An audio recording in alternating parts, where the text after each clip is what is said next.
Good morning, students. Today we have to discuss the equations of motions, and you have to prove the equations of motion by graphical method also. That you know that equation of motion, there are three equations of motion. The first equation of motion is v equal to u plus at. You must be knowing.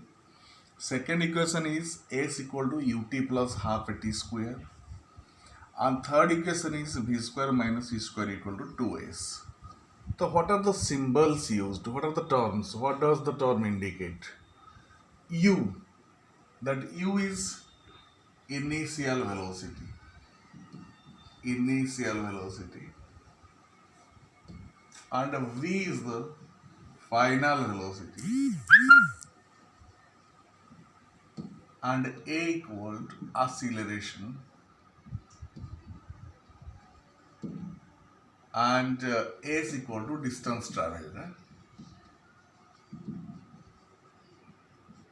All the terms already explained you. That is, use the initial velocity, V is the final velocity, A is the acceleration, T is the time taken by the body in attaining the final velocity, and S is the distance travel after time t second, and V is the final velocity, use the initial velocity. All these terms are there, and just you remember, this equation is applicable only for the body, the object is moving with uniform acceleration.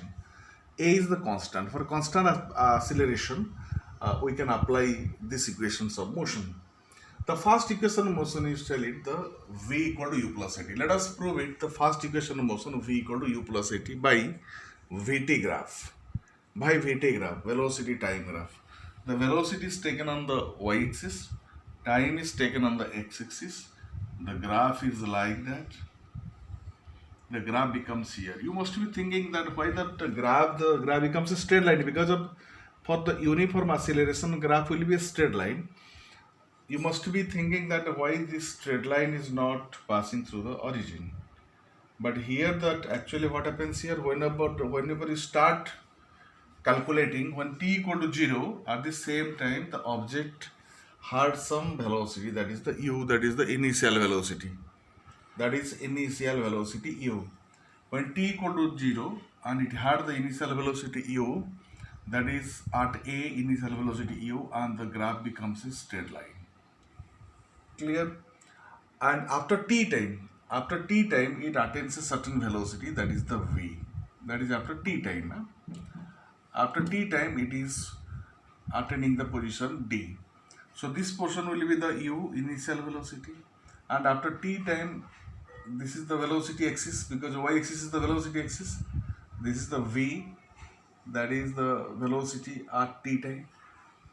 And if just to make it draw parallel to the x-axis or time axis, so what will happen? This is the u, and automatically this part will also be u, and this total part is the v. So what will be the db? The db part will be v minus u. The db part will be the v minus u. But you know that the slope of the graph indicates the acceleration. Slope means if you take it the theta, that is this is the theta. What will be the tan theta? Tan theta, I told you, the dv by ab. So acceleration equal to, that is change in velocity by time. Change in velocity by time, that is db by ab. The change in velocity by time, db by ab, db by ab. So what is db? So db equal to dc minus bc. dv equal to dc minus bc by ab equal to oc. ab equal to oc. And that is, what is dc? So dc equal to v, already you have taken. dc equal to v minus, what is bc? bc equal to u. So v minus u upon t. So acceleration equal to v minus u upon t, or you can tell it as the at equal to v minus u, or v equal to u plus at. v equal to u plus at. This is the equation. That is the v equal to u plus at. v equal to u plus at. That is the first equation of motion. In this case, v is the velocity attained by the object after time t second, as it was moving with initial velocity u. So this is the first equation of motion. Just you mind it, I'm not mentioning here the arrow mark because of that all the equations are motion in a straight line. Huh? We are just introducing this, the equation of motion in a straight line. Thank you.